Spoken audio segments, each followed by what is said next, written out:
First of all, there's been a lot of talk about what happened in this chance encounter, whatever you want to call it, at the G20 dinner. Can you set the record straight as to how long the president spoke with President Putin and, to the best of your knowledge, what they spoke about?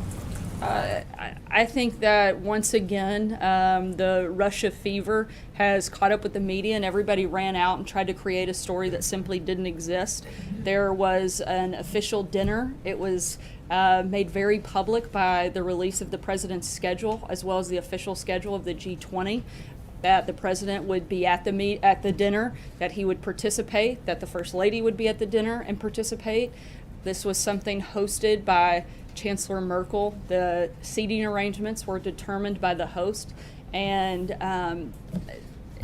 there were 40 people there to make it look. Actually, there were more than 40 because you had all the leaders, plus each delegation was allowed one translator to be present, and to try to create that there was some sort of private conversation in a room with 40 plus people seems a little bit ridiculous. The Secretary of State on the Russia meeting, the Secretary of State provided a pretty full readout of the president's conversation with President Putin in the actual one-on-one.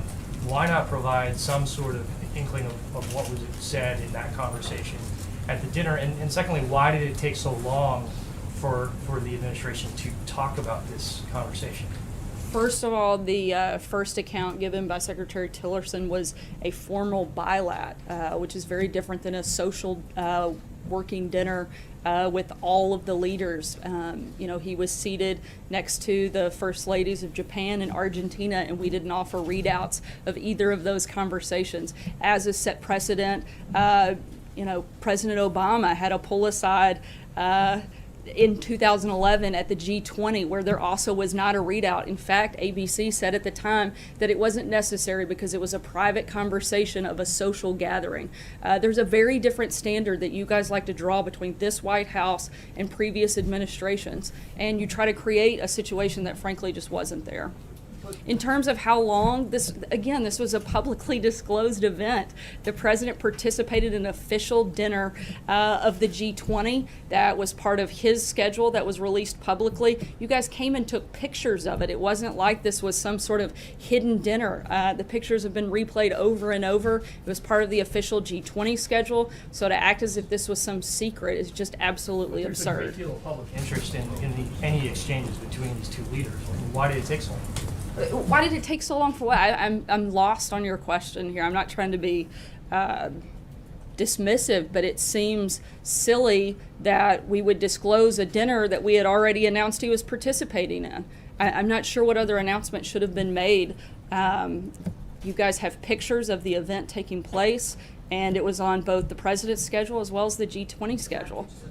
Sarah, is the president confident that the Kremlin translator was accurately conveying what he meant to convey to Vladimir Putin? I mean, it is typical protocol to have either another official or a translator there so that the presidents can understand each other properly. Did he trust the Kremlin translator to portray what his thoughts were accurately? I believe so. Even members the previous administration from the State Department said that it wouldn't be advantageous for that translator not to be fully accurate. So, but was it? Or do you mean to say though that it wasn't in depth enough or sensitive enough that he felt it a matter of a need to have accuracy and have someone else there? Because obviously he wasn't staffed for that, as you said. He was staffed for the Japanese translator. Right. Again, this was a social dinner, and that was the nature of the evening. I'll go for the double play, Sarah, but let me follow up on Margaret here and John, because this news from the Washington Post that the president is now going to end this program to arm anti-Assad rebels is obviously significant. Did this come up in that conversation at dinner? Not that I'm aware of how. Okay, so the second question then on the Election Voting Commission. The person that the president has installed to be the vice chair, Chris Kobach, is now saying that we may never be sure if Hillary Clinton won the popular vote. Also saying it's possible that if that's the case, we may never be sure if Donald Trump won the Electoral College. Is that the position of this White House, that it's unclear whether Hillary Clinton won the popular vote? I think it's clear who's the president based on the fact of who's sitting in the Oval Office. So then does he not trust Chris Kobach to be running this commission, given those comments? I'm sorry? Given those comments, and if the president in fact does believe that the vote tally was accurate, does he not trust Chris Kobach to run this commission? Look, once again, The purpose of the commission is to look at how we can best uphold integrity in our election process. We're not going to make any predetermined comments on their fact-finding mission, but what I can tell you is that Donald Trump is the President of the United States, and he was elected by the people of this country, and he's serving them very well. Peter. Sarah, given the private conversation the President had with the Russian ambassador and the Russian foreign minister here in the White House, where it was later learned that he revealed some sensitive information, classified information to those Russian leaders, can you say with certitude that the President revealed no sensitive or classified information in any way to Vladimir Putin during that private conversation? Once again, I haven't had a conversation about the details, but I know that the nature of the evening was a social dinner. April. Sarah, piggybacking off of Peter, why didn't you have a conversation with the president about it, especially since it's been in the news? It's, again, another cloud of secrecy, controversy, omission. It's not a cloud of secrecy. You guys want to create one, but it just doesn't exist, April. I'm sorry. But have you thought about asking the president so that you can put to rest all of these questions? I haven't had a chance to talk to him today. He's been in the lunch for the last several hours. Yesterday, you rejected any suggestion that the president would be responsible for the healthcare bill failure. 4 years ago, The Obamacare failure, I'm sorry. so yesterday 4 years ago he tweeted, "Whatever happens, you're responsible. If it doesn't happen, you're responsible." If the healthcare repeal doesn't move forward, will the president shoulder any blame for what happened? As I said yesterday, and as Mark said earlier today, when we're talking about the responsibility of the failure of Obamacare, no, the president's not going to own that. We are committed to repealing and replacing Obamacare and expect that to take place. Francesca. Thank you, Sarah. You previously said that the president and Vladimir Putin only talked about the sanctions related to election meddling. It now sounds like you haven't spoken to the president about what they may have discussed at that dinner. So would it be true to say that you don't know at this point whether other sanctions came up? My understanding is that the president only spoke with him about that specific type of sanction, and that was, I think, across the board comment from him. And then I had a question about the travel, following up on Mr. Short's comments. Will the White House commit the president to not taking any personal travel and staying in Washington for anything, but the personal travel until the health care bill is done? That would specifically include the weekend trips to Bedminster or any of his other golf courses. As Mark said, that the president's committed to being here and working on the health care bill. I just want to go back to Mark's answer on the president's commitment to stay or go, to stay in town.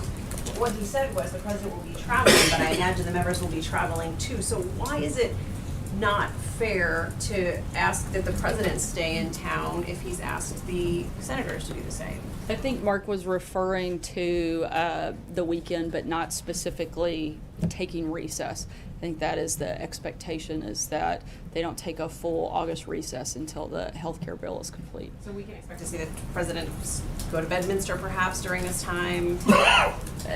As always, we'll keep you guys updated on specific details of the president's schedule, but as Mark said, we plan to be here while the Senate is in session and get the health care bill completed.